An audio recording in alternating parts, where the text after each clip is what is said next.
আমাদের আজকের টপিক হলো রবার্ট ব্রাউনিং এর most famous dramatic monologue the Patriot. Robert Browning এর জন্ম 1812 সালে লন্ডনে। তার প্রায় কবিতা বা লিটারারি ওয়ার্ক এক্সেপশনাল, কেননা সেসব জায়গায় কমন ইমোশন থেকে সাইকোলজিক্যাল ইনসাইট বেশি রাখা হতো। আমরা হাই স্কুলে যে পাইট পাইপার অফ হেমেলিনের গল্প পড়েছিলাম, যেখানে একজন বাঁশিওয়ালা তার প্রাপ্য টাকা না পাওয়ার কারণে বাঁশি বাজিয়ে টাউনের সকল ছেলে মেয়েদের কিডন্যাপ করে ফেলে, সেই গল্পটাও কিন্তু রবার্ট ব্রাউনিং এর মাধ্যমেই বিশ্বব্যাপী পরিচিতি লাভ করে। তবে রবার্ট ব্রাউনিং যে তার সময়ে অনেক ফেমাস ছিলেন তা কিন্তু নয়। মৃত্যুর পরবর্তী সময়ে তিনি পরিচিতি লাভ করেন। যাই হোক, দ্য প্যাট্রিয়ট কবিতা কিন্তু হলো ড্রামাটিক মনোলগ, যেখানে একজন স্পিকার থাকেন এবং তিনি তার গল্প শুনিয়ে যান নীরব দর্শকদের। আমরা যে সময় কবিতাটা পড়ব তখন সেই কবিতায় অন্য কোনো সাবজেক্টের প্রেজেন্স বা ডায়লগ থাকবে না।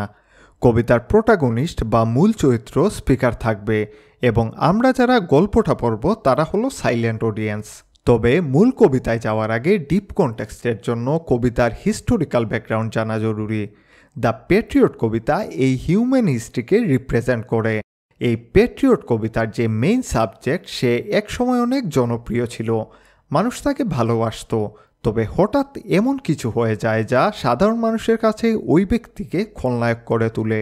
আমাদের এই যে সুপ্রাচীন ইতিহাস, সেখানে আমরা পদে পদে দেখব বিশ্বাসঘাতকতা। যে মানুষটা হয়তোবা সাধারণ মানুষের জন্যই বেঁচে ছিল, তার নিষ্ঠুর সমাপ্তি হয় ওই মানুষদের হাতেই। জিসাস ক্রাইস্ট, যে মানুষটাকে রবিবারে সবাই ভালোবাসত, সেই মানুষটাকেই শুক্রবারে শুলে চড়ানো হয়। বা জোয়ান অফ আর্ক, যে মেয়েটা নিজের আর্মি নিয়ে ফ্রান্সকে বাঁচিয়েছিল, সেই মেয়েটাকেই ফ্রান্সের মানুষ পুড়িয়ে মারে।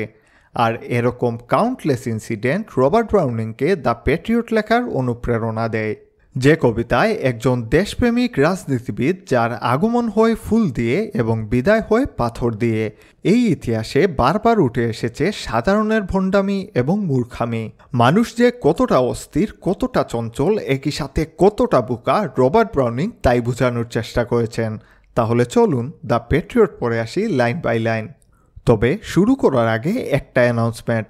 এখন থেকে প্রত্যেকটা টপিক এক্সপ্লেন করার পর আমি মোস্ট ইম্পর্টেন্ট ব্রড কোয়েশন নিয়ে ডিটেল ডিসকাশন করব, যার ফলে ব্রড কোয়েশন আপনার এই ভিডিওতেই 80% কমপ্লিট হয়ে যাবে।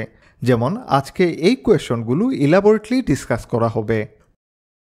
প্রথম স্ট্যান্জাতে কবি 1 বছর আগের ইতিহাস দিয়ে শুরু করেন। It was roses roses all the way, with myrtle mixed in my path like mad. ঠিক 1 বছর আগে আমি যখন রাজনৈতিক বিপ্লব সফল করে ফিরে আসছিলাম, তখন আমাকে ভালোবেসে সাধারণ মানুষরা আমাকে ফুল দিয়ে বরণ করেছিল। তখন আমি ছিলাম তাদের আশা, ভালোবাসা ও বিশ্বাসের প্রতীক। উইথ মার্টাল মিক্সড, অর্থাৎ তারা আমাকে গোলাপ এবং মার্টাল ফুল দিয়ে আগমন জানাচ্ছিল। এখানে কিন্তু রবার্ট ব্রাউনিং একটি সিম্বলিজম ব্যবহার করেছেন। রোজেস বা গোলাপ ফুল হলো ভালোবাসার প্রতীক, অন্যদিকে মার্টাল ফুল হলো শান্তি ও সম্মানের প্রতীক, ইন্ডিকেটিং দ্যাট সাধারণ মানুষরা তাকে 1 বছর আগে যেমন ভালোবাসত তেমন সম্মানও করত। The house roof seem to heave and sway, the church spires flamed such flags they had a year ago on this very day. আজ থেকে ঠিক 1 বছর আগে আমি যখন এই শহরে ফিরে আসি, তখন আমাকে দেখার জন্য বড় একটা ভিড় জমা হয়েছিল। দূর থেকে আমার দেখে মনে হচ্ছিল মানুষের ভিড়ে বাসাবাড়ির ছাদ দুলতে শুরু করেছে। Roofs seem to heave and sway. আবার সেদিন চার্চে পতাকা টাঙানো হয়েছিল। সেদিন এই শহর যেন আমাকে দেবতাদের মতো স্বাগত জানাচ্ছিল। গত বছর আমি সবার চোখের মধ্যমণি ছিলাম। এখানে চার্চে পতাকা টাঙানোর যে ব্যাপারটা, তা খুব সম্মানের। গল্পের যে ন্যারেটর, তার সম্মান এতটাই ছিল যে স্বয়ং চার্চের কার্ডিনালরাও তাকে স্বাগত জানাচ্ছিলেন। আসলে খুব ইম্পর্টেন্ট কেউ না হলে কিন্তু চার্চ কোনো সময় কাউকেই এভাবে সম্মান জানায় না। তো ওভারঅল এই স্ট্যান্জাতে কবি আগের বছরের একটি ব্রিফ ইন্ট্রোডাকশন দিয়েছেন। The air broke into a mist with bells, the old walls rocked with the word and cries. চার্চের বেল ক্রমাগত বেজে যাচ্ছিল, মনে হচ্ছিল বাতাস টুকরো টুকরো হয়ে কুয়াশায় বদলে যাচ্ছে। এখানে মিস্ট হচ্ছে কুয়াশা। সাধারণ মানুষরা আমার নাম ধরে চিৎকার করছিল এবং সেই চিৎকারের শব্দে যেন পুরনো ঘরবাড়ির দেয়াল কেঁপে উঠছিল। Had I said good folk, mere noise repels, but give me your sun from yonder skies. They had answered, and afterward what else.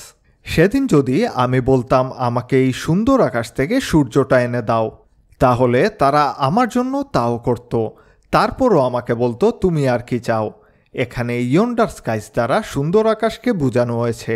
After all, এই স্ট্যান্জাতে কবি নিজের ইম্পর্টেন্স সম্পর্কে আমাদের জানাচ্ছেন। 1 বছর আগে মানুষ তার জন্য পাগল ছিল।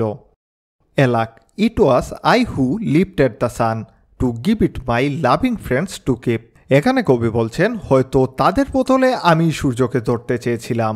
আমি এমন কিছু করার চেষ্টা করেছিলাম যা মানুষের সাধ্যের বাইরে। আমি যাই করেছিলাম তা ছিল জনগণের জন্য। নিজের উদ্দেশ্যে আমি কিছুই করিনি। Not man can do, have I left undone, and you see my harvest what I reap, this very day now a year is run. একজন মানুষের পক্ষে যা করা সম্ভব আমি সে সব কিছুই করেছিলাম। And you see my harvest what I reap, আর এখন দেখা যাচ্ছে এর ফলাফল। নেরেটর তার সর্বোচ্চ চেষ্টা করে গেছেন, কিন্তু এর প্রতিদান হিসাবে তার কপালে ছিল মৃত্যুদণ্ড। 1 বছর আগের যে দিনটা আনন্দের ছিল, আজ সেই দিনটা রূপ নিয়েছে আমার মৃত্যুর। অর্থাৎ এই স্ট্যান্সা থেকে নেরেশন প্রেজেন্ট টাইমলাইনে শিফট হচ্ছে। There is nobody on the house tops now, just a pale side view at the window sit. আজ 1 বছর পরে আমাকে দেখার জন্য বাসাবাড়ির ছাদে কেউ ভিড় জমায়নি। শুধু কিছু অসুস্থ দুর্বল মানুষ জানালা দিয়ে আমায় দেখছে। For the best of the sight is all allow at the shambles gate, or better yet by the every scaffold's foot. 1 বছর আগে যখন আমাকে সবাই বরণ করে নিয়েছিল, তখন সবাই রাস্তায় এসে আমাকে সংবর্ধনা জানিয়েছিল। তবে আজ তারা অন্য জায়গায় ভিড় জমিয়েছে, এট দ্য শ্যাম্বলস গেট, অর্থাৎ আমার যেখানে ফাঁসি দেওয়া হবে। মানুষ আজকে আমাকে দেখতে আসবে আমার মৃত্যু দেখার জন্য। I go in the rain and more than needs a rope cuts my wrists behind. সে সময় বৃষ্টি হচ্ছিল এবং আমি সেই বৃষ্টিতে ভিজে ভিজে যাচ্ছি। আমার শরীর একটা পশুর মতোই বেঁধে রাখা হয়েছে, আর দড়ির চাপে আমার 2 হাতের কবজি কেটে যাচ্ছিল। অর্থাৎ নেরেটরকে রীতিমতো টেনে হিচড়ে নিয়ে যাওয়া হচ্ছে ফাঁসিতে ঝুলানোর জন্য। তাকে এমনভাবে দড়ি দিয়ে বেঁধে রাখা হয়েছে যেন তিনি একজন মস্ত বড় অপরাধী। And I think by the feel my forehead bleeds, for the fling whoever has a mind, stones at me for my years misdeeds. এবং আমি বুঝতে পারলাম যে আমার কপাল থেকে রক্ত ঝরছে। মানুষ আমাকে পাথর ছুঁড়ে মারছে, কেননা আমাকে তারা শাস্তি দিতে চায়। এখানে নেরেটরকে যে সময় ফাঁসি দেওয়ার জন্য নিয়ে যাওয়া হচ্ছিল, সে সময় সাধারণ মানুষ যারা তাকে আগে ভালোবাসত, তারাই এখন তাকে পাথর মারছে। তাদের মতে নেরেটর অনেক খারাপ কাজ করেছেন, কিন্তু তিনি নিজেই জানেন তিনি যাই করেছিলেন তা একমাত্র জনসাধারণের জন্য। Thus I entered and thus I go, in triumphs people have drop down dead. 1 বছর আগে আমি যেরকম এসেছিলাম সেভাবেই আমি চলে যাচ্ছি। পার্থক্য শুধু এই যে আমার আগমন মানুষরা সেলিব্রেট করেছিল, আর আজকে বিদায় নিতে হচ্ছে অপমানের মধ্য দিয়ে। In triumphs people have drop down dead.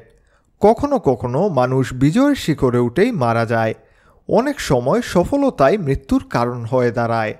Paid by the world, what dost thou owe me? God might question now instead, this God shall repay, I am safer so. এখানে স্বয়ং ঈশ্বর নেরেটরকে জিজ্ঞেস করছেন, তুমি আমার কাছে কি চাও? এর উত্তরে নেরেটর বলেন, আমি এখন আর মানুষের বিচার চাই না, ঈশ্বর আমাকে অবশ্যই ন্যায় বিচার দিবেন, আমি তাই বিশ্বাস করি।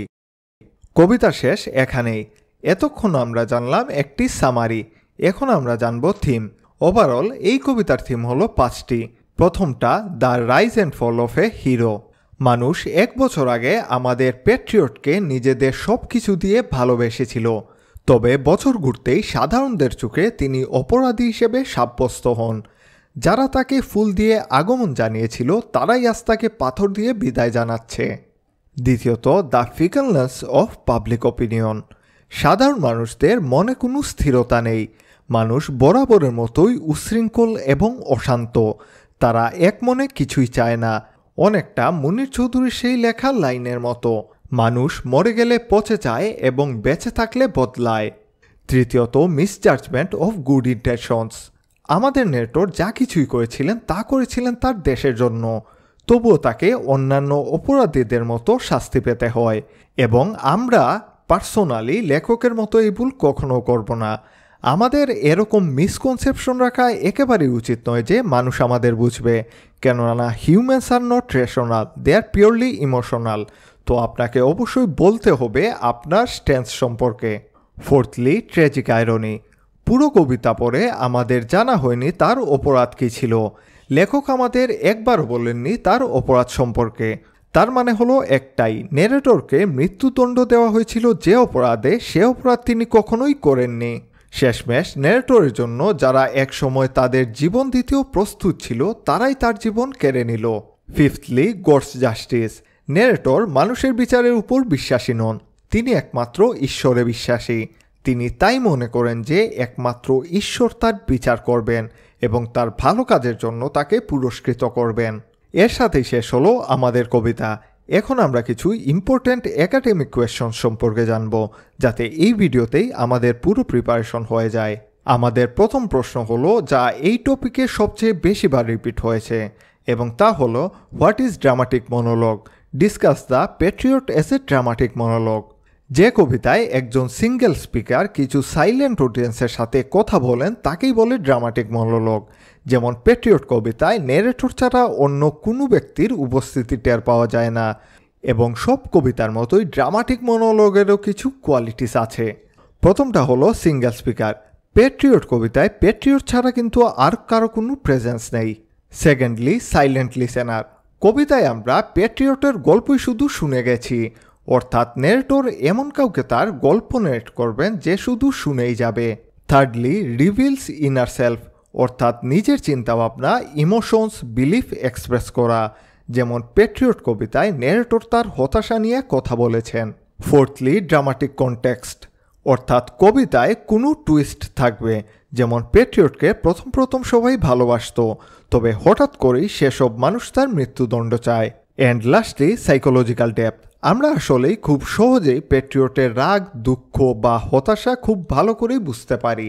এই যেমন লাস্টের line, this goat shall repay, অর্থাৎ নেরেটর মানুষদের হঠকারিতায় অনেক কষ্ট পেয়েছেন, তবে তিনি অনেক আশাবাদী যে ঈশ্বর তার ভালো কাজের জন্য রিওয়ার্ড দিবেন। এতটুকু ছিল উত্তর লেখার মশলা। তবে পরীক্ষায় এরকম করে লিখতে যাবেন না, আপনার উত্তরের স্ট্রাকচারটা আরও ভালো হতে হবে। প্রথমেই আপনাকে সুন্দর করে একটা ইন্ট্রোডাক্টরি প্যারাগ্রাফ লিখতে হবে, ঠিক এরকম। তারপর ড্রামাটিক মনোলগের ডেফিনেশন এবং কোয়ালিটিস, এবং সেই কোয়ালিটিসকে প্যাট্রিয়ট কবিতার সাথে মেলানো। আপনাকে অবশ্যই 2 থেকে 3টা কোটেশন ব্যবহার করতে হবে, যা আপনাকে নিশ্চিতভাবে এক্সট্রা 2 মার্ক এনে দিবে। তারপর সুন্দর করে একটা কনক্লুশন বা কনক্লুডিং প্যারাগ্রাফ লিখতে হবে। স্ক্রিনে দেখানো স্ট্রাকচারটা যদি আপনি ফলো করতে পারেন, তাহলে আমার মনে হয় আপনি 10-এর মধ্যে খুব সহজেই 8 পেয়ে যাবেন। এখন আসেন কোয়েশ্চন নাম্বার 2-তে, write a critical appreciation of the poem. Critical appreciation হলো কোনো লিটারারি ওয়ার্ককে গভীরভাবে বিশ্লেষণ করা, তার হিডেন মিনিং, লিটারারি ডিভাইস এবং ইমোশনকে ব্যাখ্যা করা। তাই প্যাট্রিয়ট কবিতাকে ক্রিটিক্যালি অ্যাপ্রিসিয়েট করতে হলে প্রথমেই আমাদেরকে কবিতার টাইপ সম্পর্কে লিখতে হবে, অর্থাৎ ড্রামাটিক মনোলগ কী এবং তার কোয়ালিটি সম্পর্কে ছোট্ট একটা প্যারাগ্রাফ লিখতে হবে। তারপর প্যাট্রিয়টের মেইন থিম, যেমন রাইজ অ্যান্ড ফল, অর্থাৎ প্যাট্রিয়টকে আগে সবাই ভালোবাসত, এখন সবাই ঘৃণা করে। এরপর কবিতার সিম্বলিজম অ্যান্ড ইমেজারি ব্যাখ্যা করতে হবে, যেমন it was roses roses all the way, যা প্যাট্রিয়টের বিজয়কে রিফ্লেক্ট করে। অন্যদিকে a rope cuts my both wrists দ্বারা তার ডাউনফল দেখানো হয়। তারপর আমরা একটু সাইকোলজিক্যাল ডেপথ নিয়ে কথা বলবো, যেমন কবিতার টোন কীভাবে অপটিমিস্টিক থেকে পেসিমিস্টিক হয়। এরপর ক্রিটিক অফ সোসাইটি, অর্থাৎ যেভাবে কবিতায় মানুষকে দেখানো হয়েছে, এবং শেষমেশ ইউনিভার্সাল রিলেভেন্স। ওভারঅল আপনার কোয়েশ্চনের স্ট্রাকচার অনেকটা এরকম হবে। প্রথমেই ভালো একটা ইন্ট্রোডাকশন, তারপর কবিতার টাইপ যেমন ড্রামাটিক মনোলগ এবং এর কোয়ালিটিস, থার্ডলি মেইন থিম, এবং তারপর সিম্বলিজম অ্যান্ড ইমেজারি এবং সাইকোলজিক্যাল ডেপথ। এরপর কিভাবে প্যাট্রিয়ট কবিতা সমাজকে রিফ্লেক্ট করে, এবং শেষমেশের ইউনিভার্সাল রিলেভেন্স, এবং সব শেষে ভালো একটি কনক্লুডিং প্যারাগ্রাফ, যেখানে উপরের সব আর্গুমেন্টকে একসাথে সামারাইজ করা হবে এবং কনক্লুশন দেওয়া হবে। সবসময় মনে রাখবেন কি লিখছেন তার থেকেও ইম্পর্ট্যান্ট হলো কিভাবে লিখছেন। অবশ্যই প্রত্যেকটা কোয়েশ্চনের আনসার সম্পর্কে না জানলেও চলবে, তবে আপনাকে অবশ্যই কোয়েশ্চনের স্ট্রাকচার বা কিভাবে এক্সিকিউট করতে হবে তা জানতে হবে। আর তা জানতে হয়তো বা সাহায্য করবে আমাদের ফেসবুক কমিউনিটি। আমি একটি ফার্স্ট ইয়ারের জন্য ডেডিকেটেড ফেসবুক গ্রুপ তৈরি করেছি, যেখানে আমি ডেইলি পোস্ট করব বিভিন্ন এডুকেশনাল টপিক। ইয়ার ফাইনালের আগে সেখানে সাজেশন দেওয়ার চেষ্টা করা হবে যাতে আপনাদের ম্যাক্সিমাম আইটেম কমন পড়ে। তাই আমি চাইবো বা আপনার উচিত আমার ওই গ্রুপে জয়েন করা, লিঙ্ক ডিসক্রিপশনে দেওয়া থাকবে। ধন্যবাদ।